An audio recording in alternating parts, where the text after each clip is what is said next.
Hey there, just a gentle note before we begin. In this episode, we talk openly about eating disorders, disordered eating, and self-harm. These are tender and important topics, but they may be difficult for some people to listen to. Please, please, please take care of yourself as you listen and know that it's absolutely okay to pause or step away. If you're struggling, you are not alone. Support from trusted professionals is always available, and seeking help is a brave and powerful step. We're here for you. We'll be here whenever you're ready to listen. And with that being said, thank you so much for tuning in.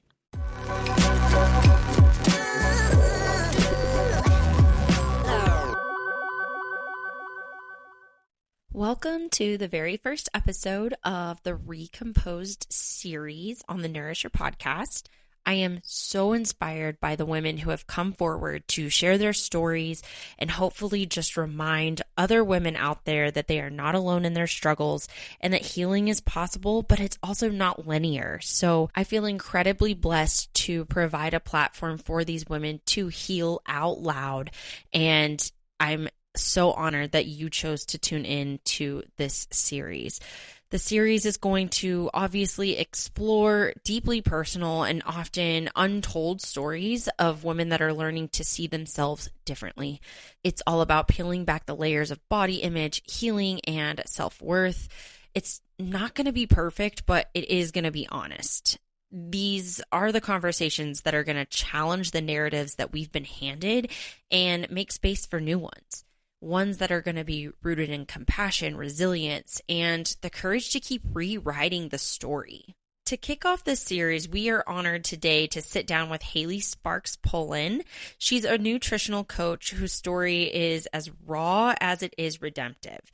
Haley opens up about the years that she spent battling anorexia and the emotional toll that it took on her as a young woman and a college athlete. And we also hit the powerful transformation that allowed her to turn her pain into a purpose. And today she's helping others nourish their bodies and rebuild their mindsets from the inside out. Her story is definitely a reminder that healing is possible, even when it does feel out of reach. So with that, thank you again for being here. It is sure to be a powerful series. I'm ready to get started. Haley, welcome to the Nourisher Podcast. Thank you so much for being here. Thank you. I told you whenever we had our first introduction call that we're both small town girls, and we actually ran against each other, competed against each other. I love that so much. Small town just gets it. You know what I'm saying? We're a different breed. That's it really, though. For real. Yeah, and then just odd fangirling, because I remember watching you and your sister walk into track meets. We're like, oh no. The Twin Towers. We were so much bigger than everybody else. Our coach would just be like, the reason why y'all win these races is just because your competitors think that y'all are going to eat them. I'm like, you know what? Thanks, coach. You real MVP over here. Yeah. Appreciate that. No, I wasn't a long distance runner. Well, do you prefer long distance or short? Yeah, long distance. Okay, long. Okay, yeah. Spurs will say the 800 meters is a long distance, but I'm like, okay, that's short distance for us long distance runners, But yeah, long distance. It was the 2 mile and 1 mile back in the high school days. No, I would be in the camp of 800 meters is horrendous. Long distance. You were one of those. Love that. And when they told me to run the mile relay, I was like, Yeah, first off, last event of the day. So thanks for that one. Right. And then I didn't eat. Okay, we'll get into this, I'm sure. But I didn't eat from the sprint relay until the mile relay because I didn't want to get sick. Oh, yeah. You did yourself dirty there. Right. And then I would pop 5 ibuprofen because I was in so much pain from sprinting. This is high school athletics. Hashtag to the T. I was like, oh, God, I'm passing out. Everything's black.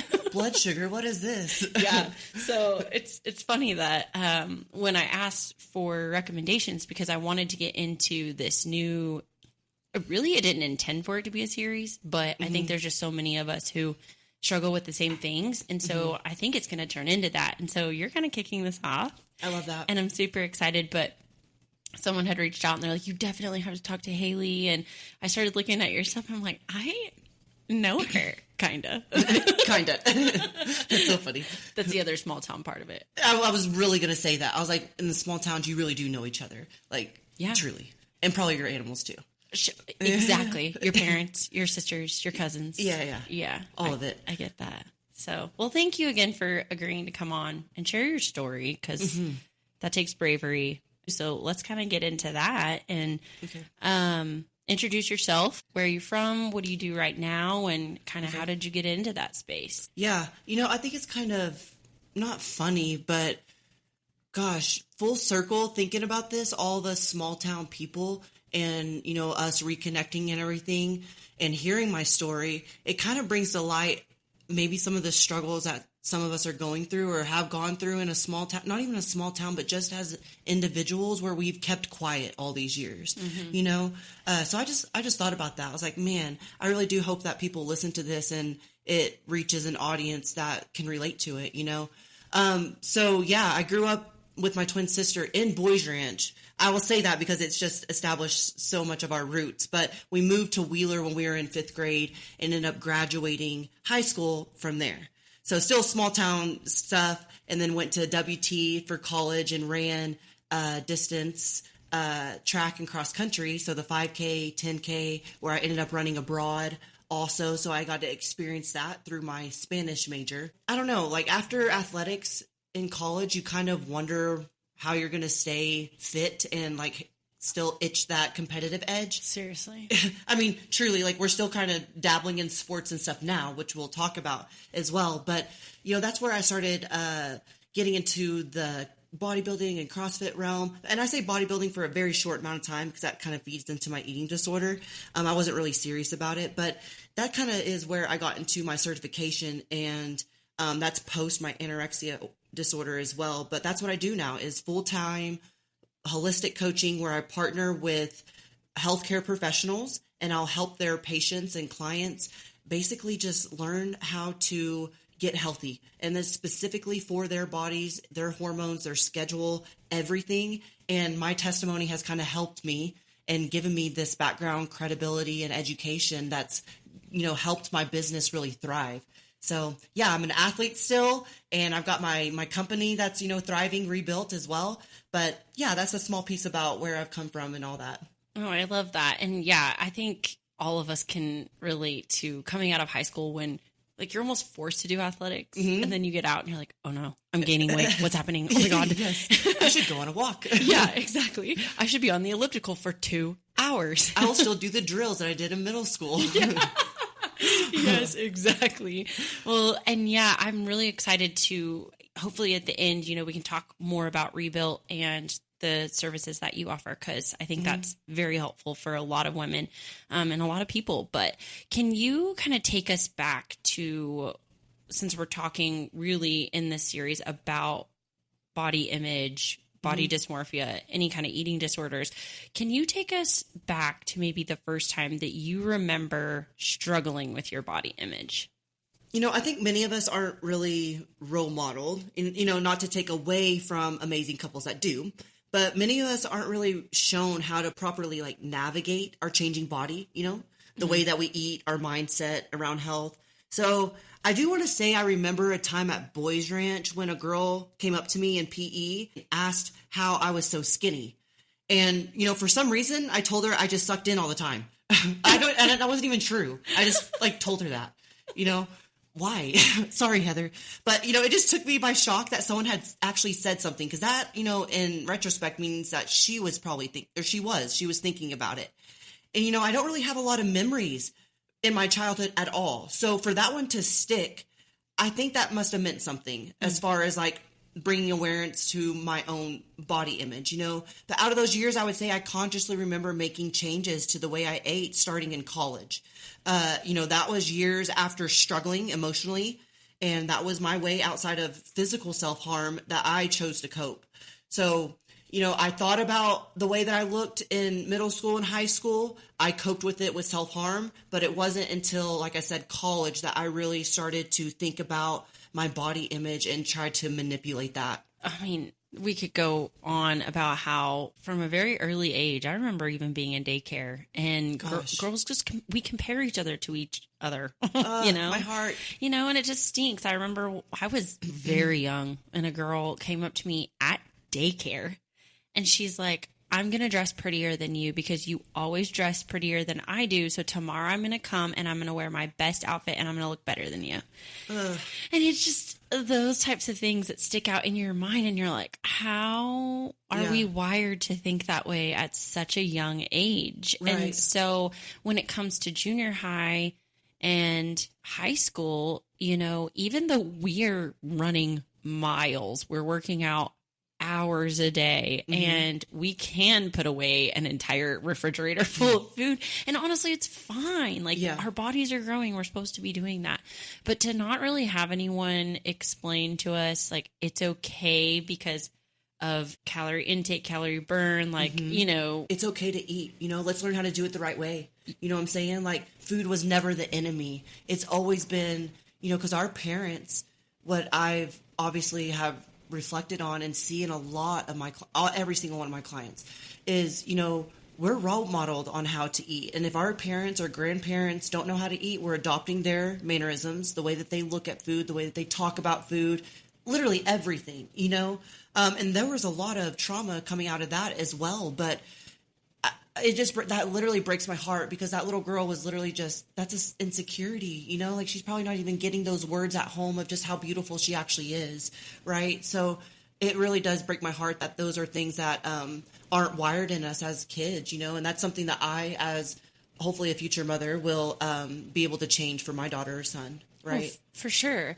Yeah. And then you said transitioning into college, you know, I partied a lot going into my freshman year of college. And I had always been an athlete in high school. And so my body always looked a certain way. But even though it did, I still was very unhappy with the way I looked.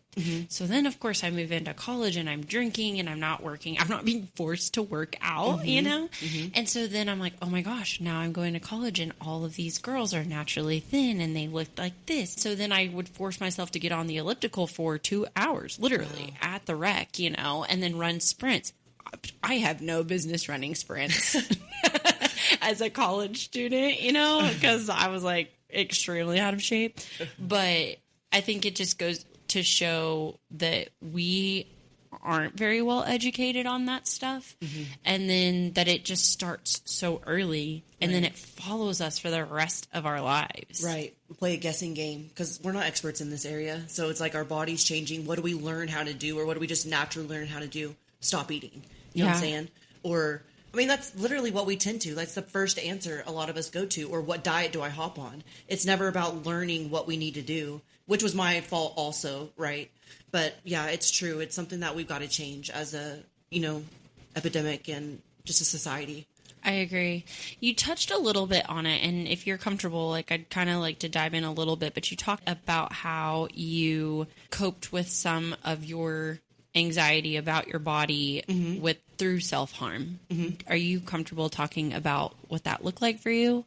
Yeah. So, you know, in middle school, it was self-harm, and, you know, that really stemmed from sexual abuse that I had gone through and experienced as a, you know, 15, 16-year-old. And I didn't even know what that really was. Like, that stuff, even in my 20s and 30s, dude, that I still had to process what that actually was. You know, I didn't grow up with a father or my mom, you know, things like that. Like, I didn't grow up with parents to help me navigate these kinds of feelings or to kind of bounce what was going on in life. You know, our thoughts go wild. Like, what's going on in our head when we're alone.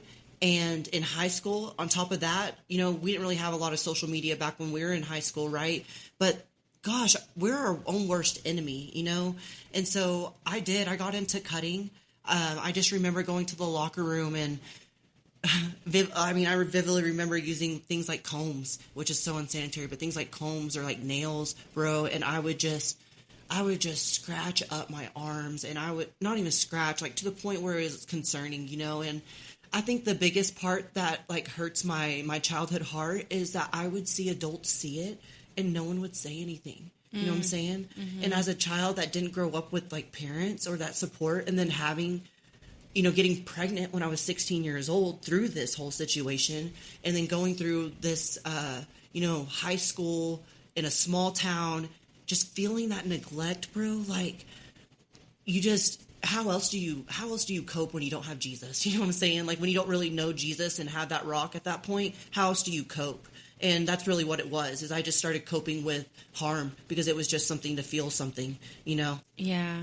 I'm so sorry that you went through that. And again, I'm just so grateful for you sharing that, because I know there's several people who can relate and who might be going through it right now, actually. So thank you.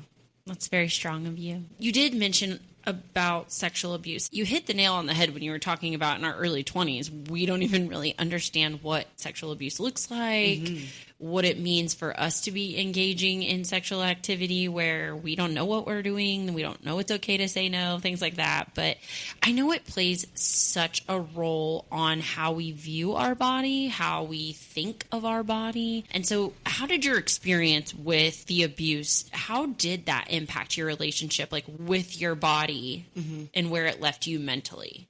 I've thought about this question as I've processed these situations and events and things like that. And, you know, this was part of what I was emotionally going through in those early teen years, alongside, you know, navigating other childhood traumas that played such a crucial role in my development of ED, which was eating disorder. So for me, you know, I've meditated on these feelings and evaluated the root causes.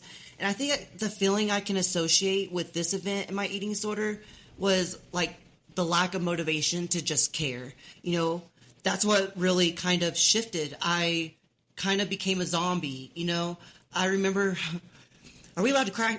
I remember going to high school, bro, and I had like bruises on my lip, you know, from this event.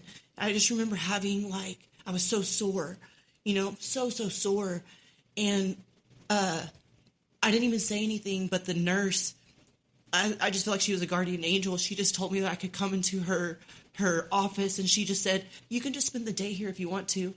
And that's all she said. She didn't even ask me what was going on, like nothing like that, you know? And I did. I just spent the day there, and I was just quiet, right? But I think, you know, I didn't know how to process anything at all. I never really learned how to. I didn't learn how to say no. I didn't learn how to, like, I don't know, just stand up for myself or even just communicate. I just felt like a child all over again.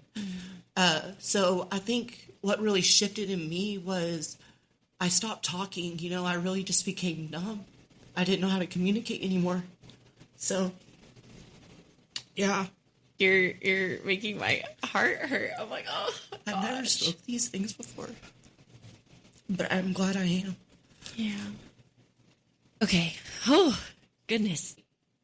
I have several similar stories where you just feel like it's better to be quiet, because also if you don't feel like you have that system where people, one, believe you, two, know how to support you, those are the things that kind of push us into this dark cave. And then we start doing things to ourselves, and then we don't realize that it's as harmful as it really is. And so, and a lot of that does include eating disorders. I know I've struggled with, when Hydroxycut came out, yeah. I'm like, the second I was old enough to buy Hydroxycut, and buying it and not eating, and, you know, a little bit of bulimia, and then just constantly picking and tearing at my body. But then the second that someone would show me physical affection, it was like, oh my gosh, I'm good enough. Yeah.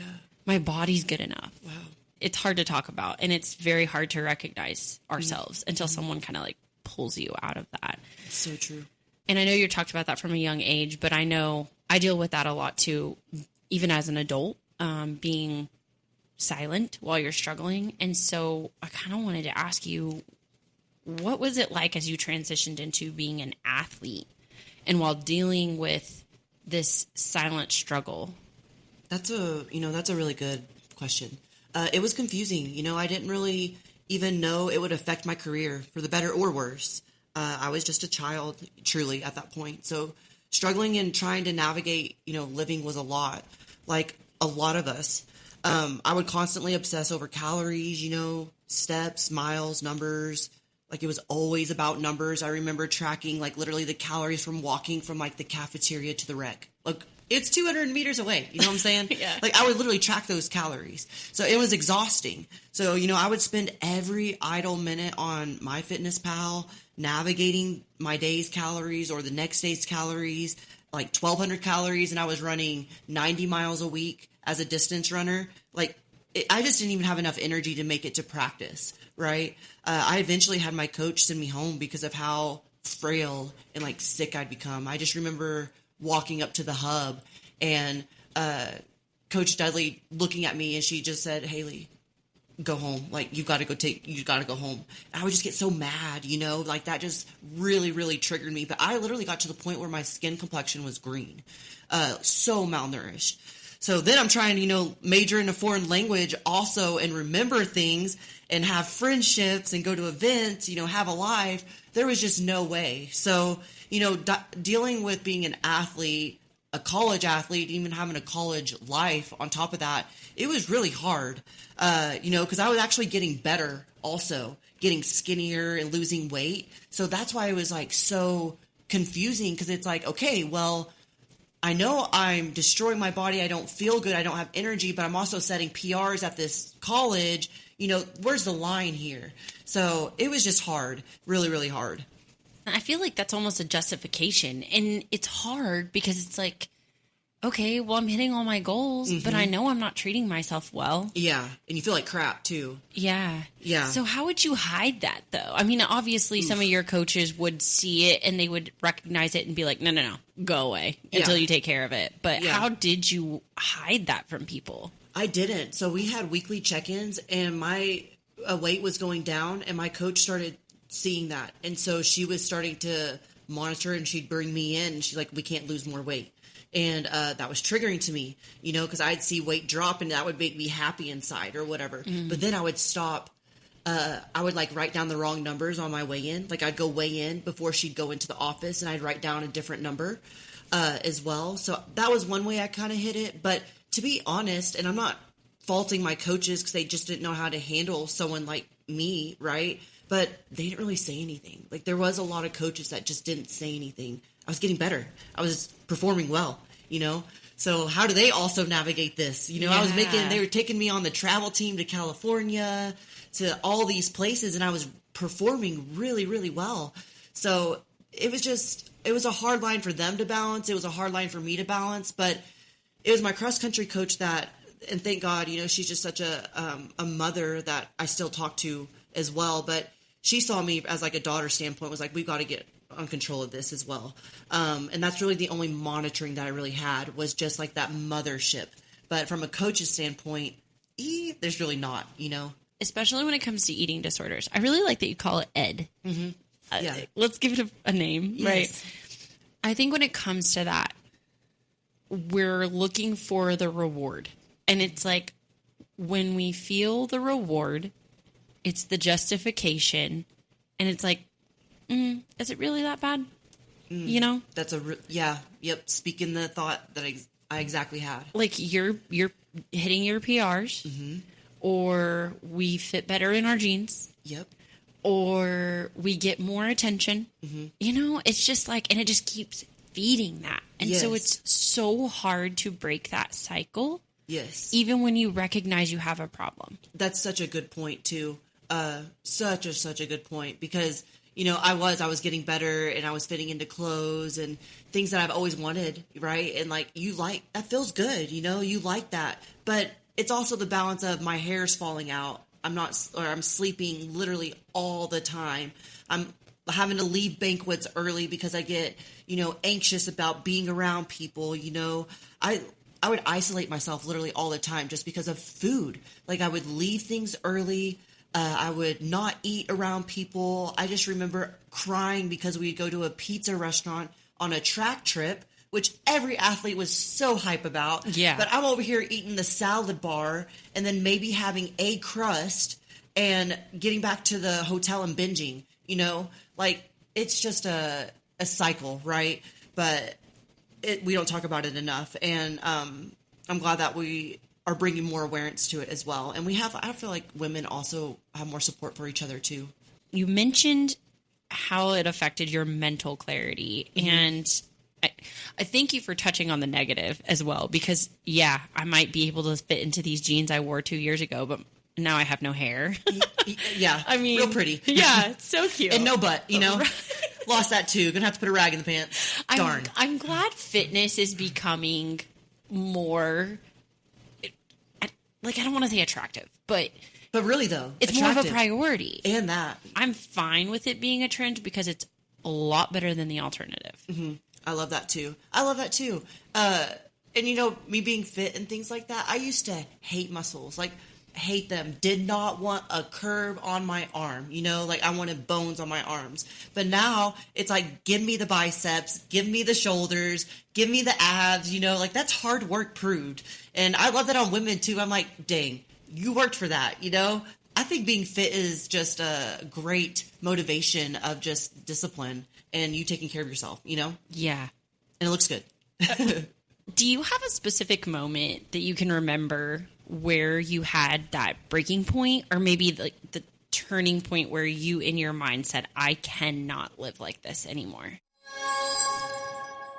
Are you ready to plan a trip that's more than just a getaway?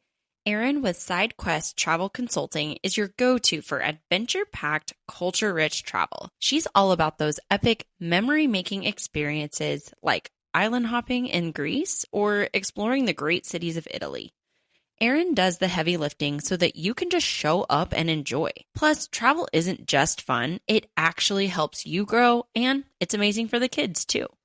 The best part is you're already paying for a travel agent, so why not actually use one? Let Erin make your next trip unforgettable and start planning your next vacation using the link in the show notes.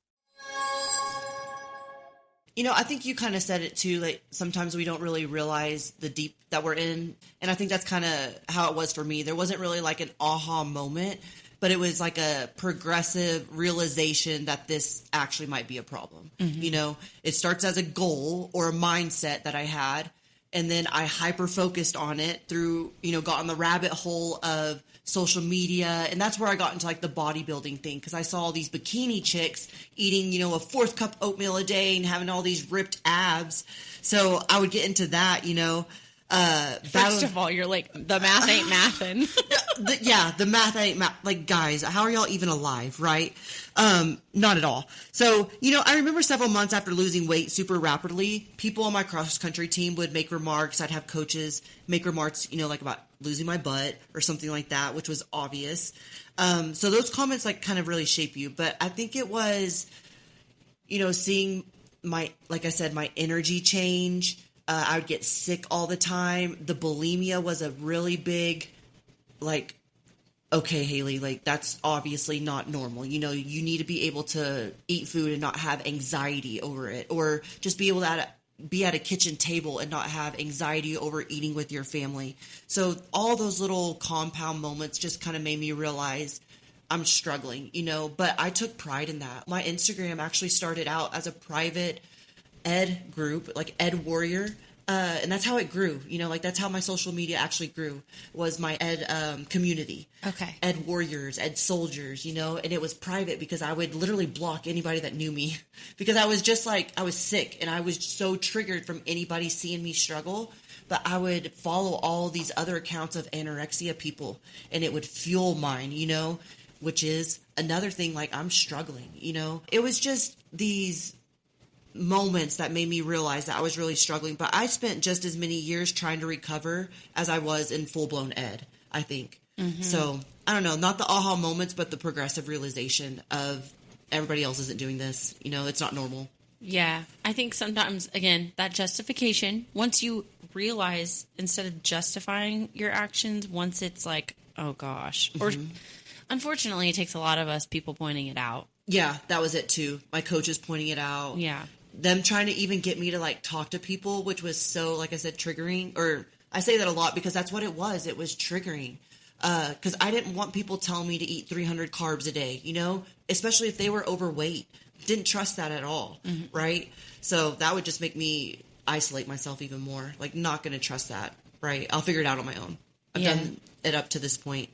I'll be fine. I'm living, right? I wanted to touch on how the healing from Ed from an eating disorder, body dysmorphia, you mentioned it earlier, I think, but how healing is not linear when it comes to this, that there will be moments of weakness where we fall back into the same mindset. We lack trust for people around us, or we find something different. I'm not anorexic, so this is better, you know, or I have struggled with laxatives, like abusing laxatives in the past. And it's like, until someone said, hey, you know, that's an eating disorder, right? Yeah. I was like, oh. Yeah. You know, I actually remember the exact moment someone mentioned something to me about laxatives also. I was in Washington at the national cross-country trip, and I literally got laxatives out of my cross-country bag at our national cross-country race. And my coach was like, you don't need those. And I was like, how do you know I don't need those? You know what I'm saying? Yeah. I actually do need these, coach. You know, first off, I hadn't had a bowel movement in like 4 days because I'm not eating. But also, I abuse these suckers. And I don't know if you ever did, but water retention pills as well. Oh, yeah. I also used to take water pills to help shed that water, which is so scary. Like, it's so extremely dangerous. And we're not hearing about this. You know, we're just doing it so lightly. I mean, it's a vulnerable place to be able to come on here and talk about I've dabbled in this and I've dabbled in this and you know, but what do you feel like was the first step of you seeking help, or maybe even how did you show up for yourself in that way? Yeah. So I never sought help out to other people. I've always, I wouldn't even say struggled with that. Like, I've just maybe been too independent. You know, my grandparents trying to get me into counseling when I was younger, things like that. But I never felt like what I was saying to people, they'd actually even cared, or it was maybe just their job. Like, I don't know. I had a hard time being vulnerable, right? So I think for me, my first step was I just started to try to stop. I know it's a lot of words, but that was it. Like, I just started to try to stop counting macros, and I failed for so many years. Like I said, I tried for so many years, just as many years as I was deep in ed without even realizing it. But I was just making like those failed attempts, like an addiction abuser, you know, of trying to quit counting my calories, obsessing over certain things, you know, and that was a mountain and valley type journey as well. But I think that was like the number one thing that I did. It makes so much sense because of your childhood. You know, you didn't have a lot of people to rely on. And so the fact that you're like, I got me and I know I can do it. You know, I know I can eventually break out of this. It's true. So yeah, I love that you had this community. And I know that that's odd to say because you had this community and it was fueling, like it was unhealthy. Right. But I also feel like in a sense it kind of made you realize that something wasn't right. It's true. Yeah. It's like when you wake up and you're surrounded by drug addicts. You know what I'm saying? When you're the sober one at a party, it's kind of like what that realization is. It's like, wow, okay, maybe this isn't as fun as I thought it was going to be. That's how relatable it is with my clients. Like, I get it, dude. Like, I truly, truly get it. It's hard to build trust with ourselves. We need to know what's going to work. We need to know what's going to work. We need to see it work. And I'm a testimony of that. And I will tell people, you know, like, on top of that, we've got to get yourself straight. Like, your mindset straight is just as much as the journey as the nutrition part, as the activity part. Like, can we talk about what you're thinking first off, you know, and then go from there? So, yeah, it was a community that definitely built into an even stronger community, you know? Yeah. Do you still have some of the people that were in your group, like they follow along with you today? Dude, yes. I've met these people. So it's been so cool. Like, I've met some of these followers that have also been in ed and then have come out of it, you know, healthy runner. Like, I still know their names and stuff. And so we've built this bond over our ed journeys, you know, but yeah, a lot of people don't realize, like, my social media or like my Instagram, it's like my journal, you know, like, it's not some marketing thing or anything like that. Like, that was my community through a very dark part of my life. And it's just grown to be even more so of that. So, you know, I have people that come and follow me nowadays and they kind of see what I do and they're like, cool, I'm supporting a CrossFit athlete and entrepreneur, things like that. But really it was like a community that built into a support system for each other too.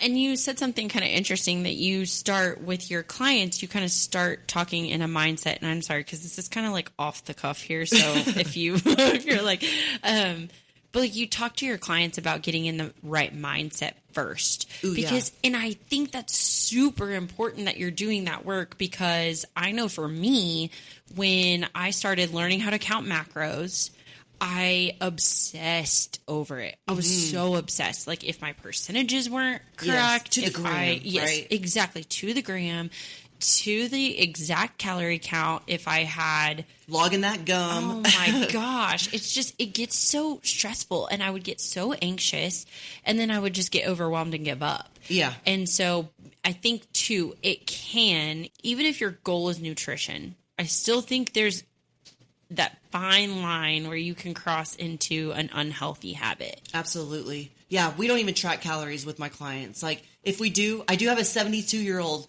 tracking calories right now for her breakfast, because she's wanting to learn about proteins, fats, and carbs and the balance of them, you know?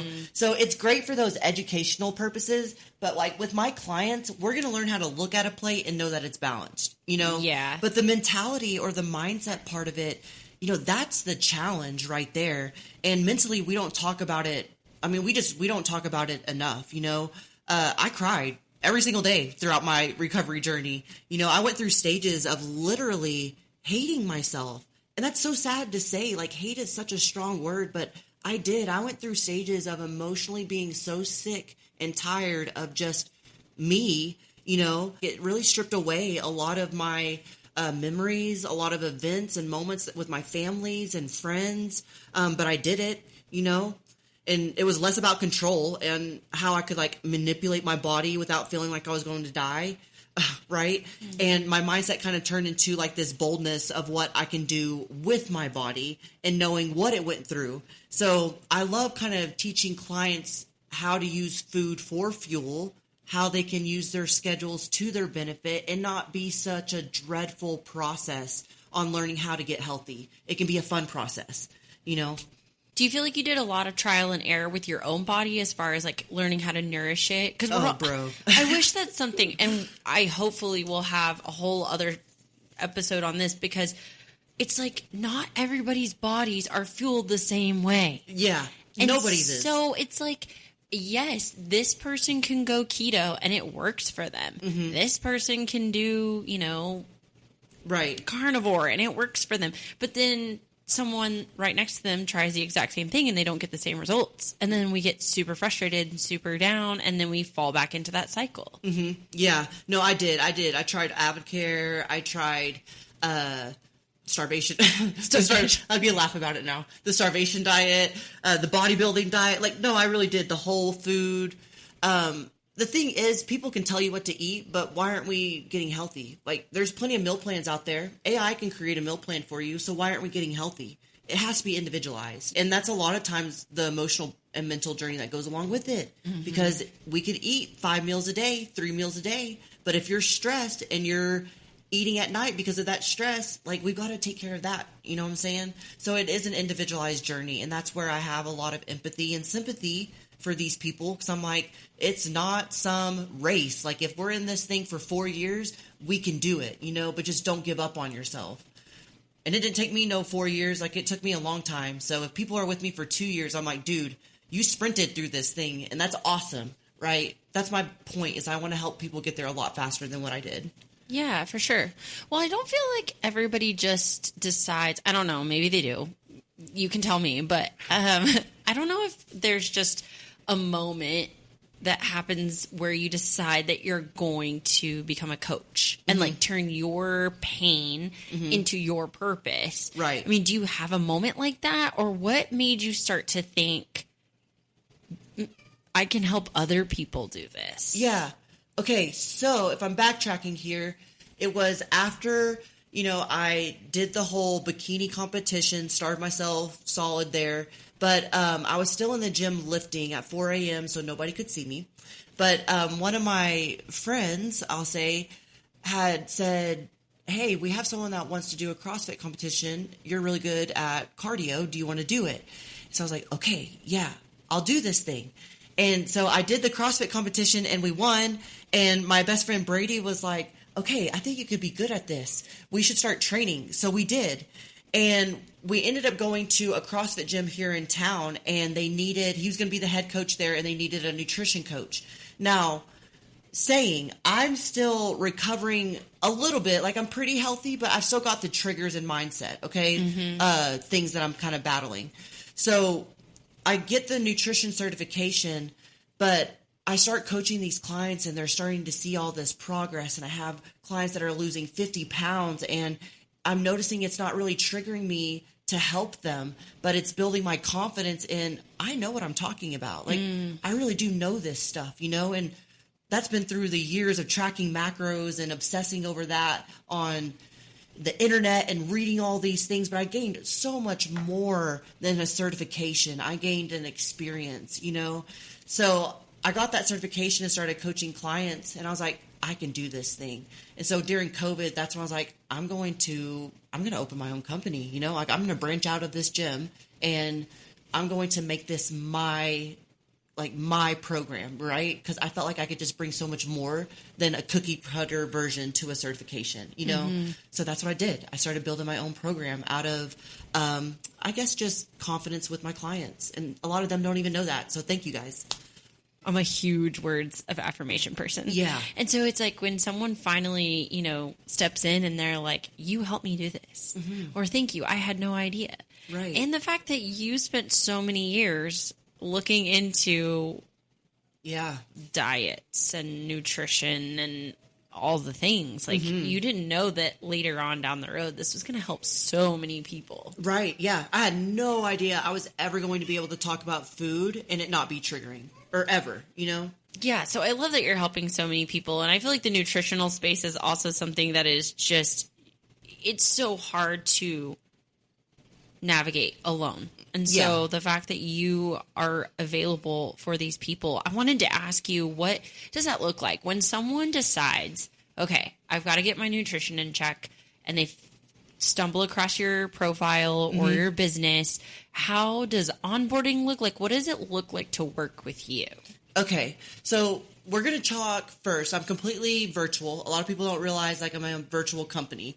It used to be in person, but I can reach more people being virtual. And we're just busybodies. Like, it's a lot more convenient. Fair. So after we hop on a call and we talk about, why we are potentially working with each other, I'm completely online. So I have my own app where we're going to take a deep dive into each of these 5 holistic factors, your sleep, your stress, your nutrition, your activity, and your lifestyle.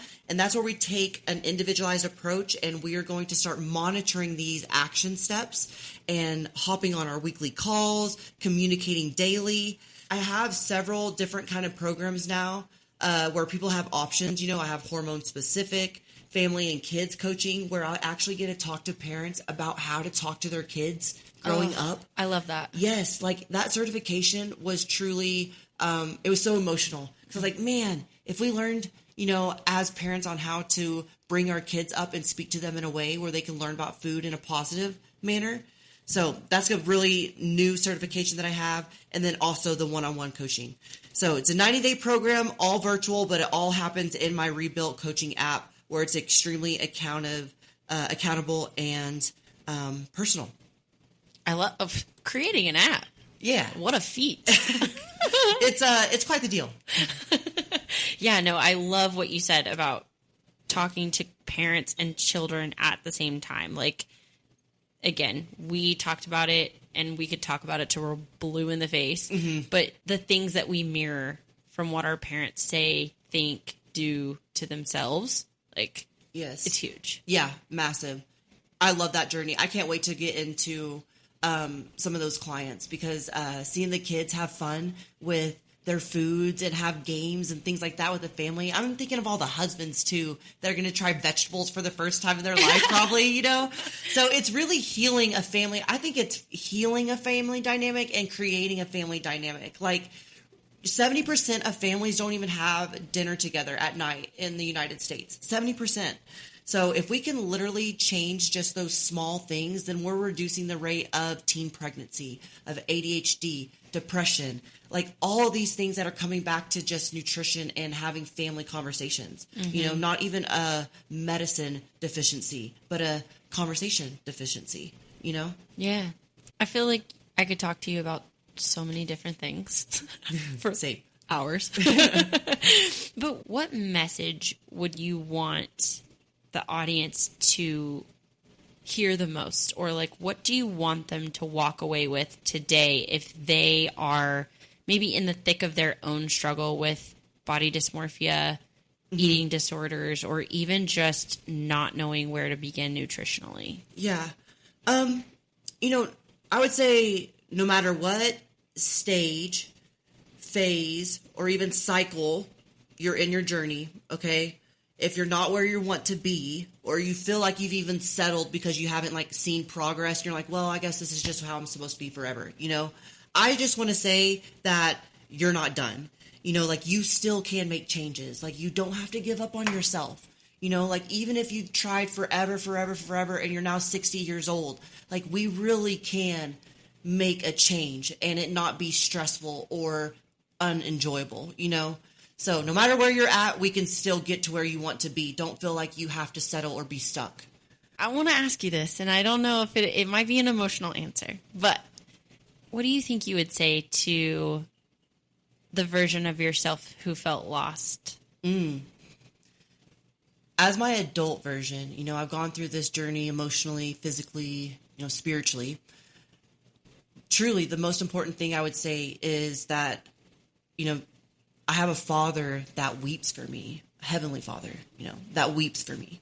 Like, he saw all of my struggles. He saw my hurt, my pain, and all of those times that I felt so alone, like truly just felt so alone. Like, I have that healing now where I don't feel like I never felt alone in this now, you know, and I'm not fatherless. You're not fatherless. So that's what I would really tell to anybody, and to my younger version who felt lost also, is like, you are not fatherless. Like, you literally have a father that wants to hold you and that is crying with you, you know, because that helps me feel comforted because it's true and he loves me. And I feel like we've always said that, you know, that physical affirmation that always just helped us feel a little bit better in those moments. But that's what helps me feel better now also, is that father, my father, who loves me. And I feel that, you know, like that was a whole journey that I've grown through also. So, yeah, you're not alone in this, and you have a dad. Like, you actually have a dad, even if he's not physical, right? I'm really glad that we got to have this conversation today, but also just that you were so willing to open your heart, because that's not easy to do.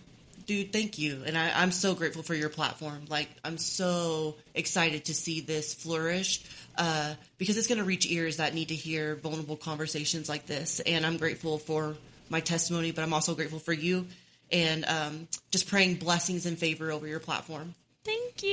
Yes. It's all about community, to be honest. Yeah. I mean, you know that. Yeah. Being vulnerable and just having a vulnerable platform is like what people want to hear and what's going to grow. You know, we don't need nothing fancy or no special conversations. Like, what you bring to the table is authenticity. So I'm excited for it. Well, I always end the podcast by asking my guest 2 questions. Okay. So the first one is, what is one thing that most people may not know about you? My daughter. So I mentioned it in my, you know, testimony briefly, but I actually did have her, and she and I are best friends, and she's now 14 years old. So I got to see her, I think it was last weekend or so, but I ended up having her at 16 years old and have the most amazing adoption story in the world. So through all the tragic and trauma and tragedy, you know, I did have CSK, and she's 14 years old, and she's my blessing and my best friend. Oh my gosh, I love that. I want to do a whole thing on adoption too, because it's just like very close. My brother's adopted, so I get it. Like, let me come back, because it truly is, like, adoption is just a whole nother thing that is so personal to me. And to be able to have that relationship now, it's rare, beautiful. It's so rare on how our relationship works. Yes, yeah, that's amazing. I love that for you. Okay, second question. Who are 3 women who inspire you? That one's easy. My family's close. I know a lot of people would say that, but our family is just, my family has a bunch of warriors in it. Like the women in my family are warriors. So I have to say that my sister, my mom, and my Nana are my 3 biggest inspirations. And you're a twin, correct? Yes, my twin sister, my mom, and my Nana. Yeah. Okay. All warriors. I guess you said Twin Towers at the beginning of this. Yeah. That's true. Yeah. Amazonian women. That's us. Well, and then like twins, is it true? Do you feel like twins definitely have this like... Oh, dude, everything they say about twins is true. Like telepathy, like I knew when homegirl was going into labor. She knew when I was going into labor. She knew when I had fractured my skull. Like just all the crazy things. Like you really, really are a lot closer than you think you are, you know? Yeah. And I love it. I'm so jealous of that, actually. I really am praying. I know I'm a twin, but I'm like, God, give me twins. Give me twins or triplets. I know what I'm asking for. Just do it, please. But yeah. I really do want it because that bond really is special. Okay, weird question. Did you guys dress alike? Yeah, we did for a long time. And then we just share clothes. Okay, so is it like you want to dress alike? We did until it was like, I don't know, elementary, and then we really did grow out of it. You know, like a lot of twins will still, like, they'll dress alike till high school, you know, or even beyond. But we grew out of that real quick. Yeah. But we did dress alike for a while. Because sometimes you have different personalities. Yeah, like we were still close, but we didn't dress alike. We just shared stuff. Yeah. With arguments. Okay. Yeah. Awesome. No, that's great. I think that obviously you've been through a lot. Your family's been through a lot. And so naturally, I wouldn't expect your answer to be any different than that. And so I love that you have that bond with those 3 women. Yeah, thank you. Haley, please tell us and everyone listening, where can they find more information about you, about your business, and any other things that you want to plug? You can go to rebuiltlifecoaching.com, and that's where you'll find all the information about my coaching in a lot more simply worded form. And then my social medias, you can find me Haley Sparks Pullen. So all that's pretty connected from the website, but I would love to hear from you guys and stay connected. Yeah, for sure. If you have anything that you learned from today's episode, any quotes, anything that you took away, we would love to hear it. And I will most definitely share that with Haley because this is a powerful episode. This is going to be such a powerful series. And I can't wait to, dive into more women's stories and hopefully we're able to help some people along the way. Yeah. Thank you so much. Thank you so much for joining this conversation with Haley. Her story is beautiful, and it is just a reminder that even in our darkest season, there is hope and that healing is always possible. If this episode resonated with you, or if you know someone who might be struggling with body image, disordered eating, or self-worth, please consider sharing this conversation with them. You never know who might need to hear it. This is just the beginning of our Recomposed series, and we have some pretty deeply moving and inspiring conversations ahead. Exciting things are happening behind the scenes, and trust me, you do not want to miss it. To stay in the loop on all things the Nourisher Podcast, make sure you subscribe wherever you listen and sign up for the newsletter at thenourisherpod.com. As always, I love you, I appreciate you, and I'm so excited to see this community keep growing. It is all possible because of you. So until next time, stay strong, stay connected, and keep growing.